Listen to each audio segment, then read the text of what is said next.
Maingay, makulay at masaya. Ganito inilalarawan ng karamihan ang pagdiriwang ng Chinese New Year. Alinsunod sa lunar calendar, January 31 sa ating kalendaryo nagsisimula ang bagong taon ng mga Chinese. Hindi lang ang mga Chinoy o Filipino-Chinese ang nagdiriwang ng okasyon, kundi maging purong Pinoy man o mga dayuhan nakikijoin din.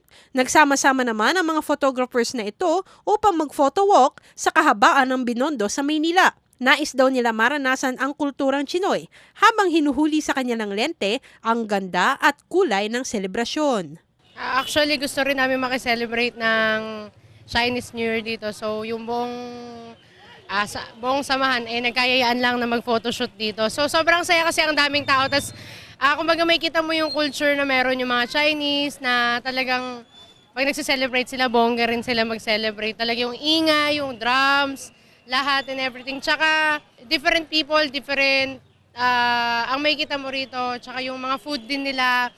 Kumain kami sa isang Chinese restaurant para lang matikman yung pagkain nila. So talagang in-enjoy namin yung holiday na to. May mga politiko ding nakisama sa pagdiriwang.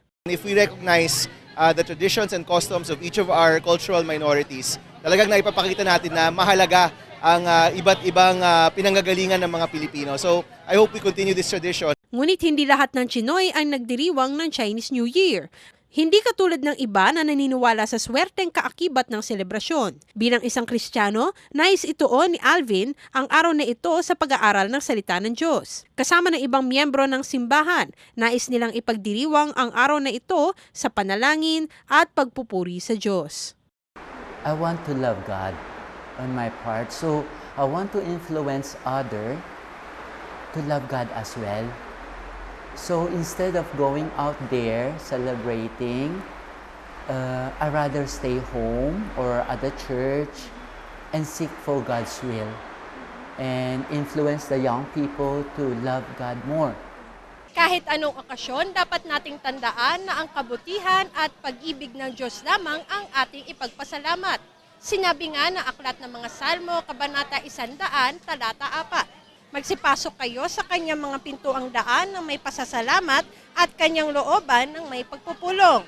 Mangagpasalamat kayo sa kanya at purihin ninyo ang kanyang pangalan. Mula dito sa Binondo, ito po ang inyong kaibigan, Rema Peñaflor, para sa Newsline.